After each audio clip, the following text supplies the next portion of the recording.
Un épisode 2 toujours autant dynamique et qui nous montre bien comment va se dérouler Dan Da Dan dans les affrontements.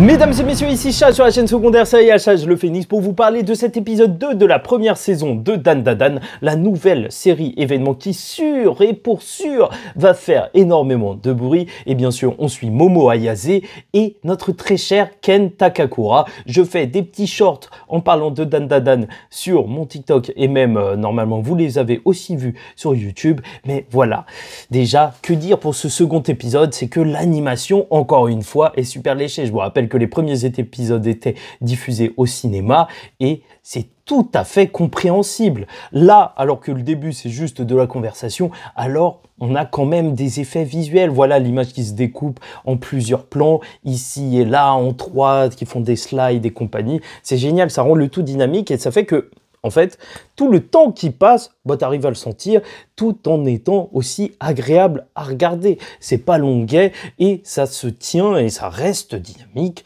tout le temps. Et la direction artistique, encore une fois, je suis super fan. C'est bête et ça marche, mais avoir une couleur attribuée à chaque pouvoir psychique ou aux monstres différents, c'est juste génial. Le rouge pour donc... Mamie Turbo et le vert pour les pouvoirs d'Ayase, et c'est pour ça d'ailleurs que j'ai mis ces couleurs là derrière moi. Et même là, lorsqu'on va découvrir le nouveau fantôme, tout va passer en noir et blanc, et ça, je trouve que c'est un détail qui rend le tout mais super agréable à regarder, surtout quand il va y avoir à chaque fois des combats où les deux couleurs vont se mêler. C'est visuellement juste excellent. Bon, je reparle pas de l'opening, mais croyez-moi, je prends toujours autant mon kiff en l'écoutant. Je pense que ça va être un des plus gros openings donc, de cette saison d'automne. En fait, je vois mal un opening faire mieux à ce niveau-là. Et tout le sujet de l'épisode, ça va être que Momo Ayase, bien sûr, doit contenir la malédiction de Ken Takakura. Oui, son pote qu'elle va appeler Okarun parce qu'elle est gênée, étant donné qu'il parle un petit peu comme... Voilà la personne dont elle est amoureuse. Oui, ce vieil acteur qui est super connu au Japon. Et je vous avoue que je trouve que cette romance, entre guillemets, là où elle marche extrêmement bien, c'est que les personnages de Momo Ayase et de Ken Takakura, bah, ils marchent. Ils ont une alchimie qui marche très bien ensemble, étant donné que t'en as un qui est peu courageux et l'autre qui la pousse, enfin le pousse directement, et en plus on est loin du cliché où ils veulent pas se regarder et tout, comme dans les autres animes qu'on peut voir assez souvent. Là, ça se parle, ça déballe ses sentiments, et c'est vrai, en fait, tout simplement, ça fait un petit vent de fraîcheur même au niveau relationnel, hein. C'est bon, hein. C'est pas juste au niveau des combats, un nouveau shonen, blablabla. Non, franchement, même au niveau de leur relation, je trouve que c'est bien fait, ça sent le vivant. Tout l'enjeu désormais va être de lever la malédiction alors qu'il a perdu son bazar. Voilà, on va dire ça comme ça. Et vu que la nuit est passée et qu'il ressemble véritablement à un zombie, alors ils vont aller directement chez la grand-mère, là où est placé un portail, ou en tout cas il y a un talisman afin que les mauvais esprits ne rentrent pas. Et c'est super intéressant parce que ça permet déjà de construire un petit peu l'univers. Voilà, il peut y avoir des endroits qui sont protégés de toute malveillance, entre guillemets. Bon, elle va l'enlever et ensuite elle va changer et compagnie, l'occasion pour eux de parler un petit peu. Et c'est toujours agréable dans cette petite romance d'en découvrir un petit peu plus sur les deux personnages. Momo Ayase qui explique que son précédent petit ami, en tout cas sa grand-mère, a failli le tuer. Voilà, elle est populaire et compagnie. Et du côté du petit Okarun, il le dit, il se sentait tellement seul et il avait tellement personne qu'il n'a pas laissé passer l'occasion quand il s'est disputé avec Momo Ayase sur l'existence des ovnis. Il s'est dit que peut-être il pouvait se faire une amie et en fait ça participe au développement de leur relation, de les voir se développer même tous les deux personnellement. Rien que quand il lui dit de se lâcher un petit peu plus et compagnie. Enfin bref, et après ça va être coupé bien sûr par l'arrivée d'un nouveau fantôme, un fantôme qui semblait en être un, mais on découvrira que c'était un alien et surtout que en fait les phénomènes paranormaux, donc aussi bien fantômes et aliens, sont plus ou moins liés. Et ça, c'est super intéressant pour la suite, si on découvre d'où viendrait tout ça en réalité. Mais voilà, ils vont devoir affronter un énorme sumo, et c'est là où on va surtout voir Ken Takakura et la dynamique qu'il y aura au niveau de ses pouvoirs, où elle va bloquer donc Momo Ayase l'esprit de Mamie Turbo afin qu'il puisse se battre et combattre d'autres fantômes.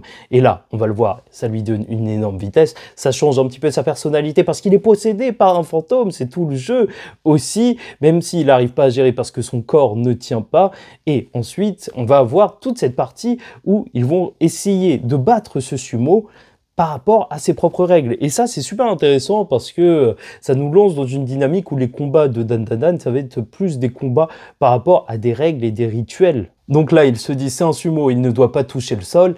Et ensuite, quand ils le font toucher le sol, il commence à disparaître, même si il va ne rien lâcher, voilà, tout simplement. Et bien sûr, Momo Ayase, son plan sera différent, étant donné qu'elle va se faire juste écraser contre une énorme pierre, donc la barrière à l'extérieur, afin qu'elle puisse remettre le talisman. Mais je ne vais pas vous mentir, c'est vrai qu'elle se prend énormément de dégâts. Reste à voir comment ça se passe. Est-ce qu'elle peut se protéger avec ses pouvoirs psychiques un petit peu? Parce que vu comment elle s'est fait défoncer sur un rocher, normalement, elle devrait être morte. Moi, je vous le dis, mais voilà. C'est vrai que Dan, on n'est pas forcément là pour les combats. Je vous avoue que c'était la partie la moins fun de l'épisode pour moi. Je préfère les voir parler, donc apprendre un petit peu leur histoire à nos personnages. C'est ce qu'on aura vu depuis le début, et même ces petits moments marrants, voilà, où Ken était quand même tellement stressé qu'il lui a pété dessus. Si ça, c'est pas un move de mec stressé, bah là, pour le coup, c'est vraiment... Enfin bref.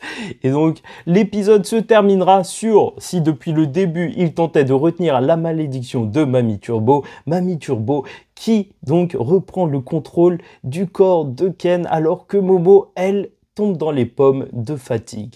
Et donc, reste à savoir ce qui va arriver. Et c'est drôle parce qu'il y a vraiment un côté limite comédie, en fait, à Dan, même dans les affrontements, où là, ils se prennent un gros coup de poing, et directement, tu as un gros silence, puis tu vas les voir courir et s'enfuir de manière complètement éhontée, tu vois. Ils sont pitoyables, ils font tout pour fuir. Ça rappelle Scooby-Doo, Martin Mystère et compagnie. Enfin, franchement, c'est bonne vibe, Dan. Tout ça avec bien sûr le côté changement de personnalité où tu vois qu'il en a marre de la vie, ça marche. Et je tiens à vous le dire, les images de synthèse, la 3D ou la CGI si tu préfères, enfin j'en sais rien, donc étaient assez bien implémentées. Hein. Franchement, le sumo, il passait, il était dans les plans et de toute manière, ça donnait même légèrement ce côté bizarre qu'il faut pour un fantôme. Enfin bref, voilà tout pour moi. N'hésitez pas à me dire ce que vous avez pensé de la série. Likez ou dislikez la vidéo, commentez, donnez votre avis en commentaire et abonnez-vous si vous n'êtes pas encore abonné, car on suivra Dan même après, on continuera directement sur le manga parce que je l'avais déjà fait il y a quelques années, ça n'avait pas marché, mais là avec l'anime, crois-moi, ça va redonner de la pêche à tout le monde. Donc dès que l'anime se termine, on continue ça en manga directement, on suit ça. Allez, en attendant la suite, je vous dis ciao tout le monde, faites très attention à vous et surtout paix sur vous.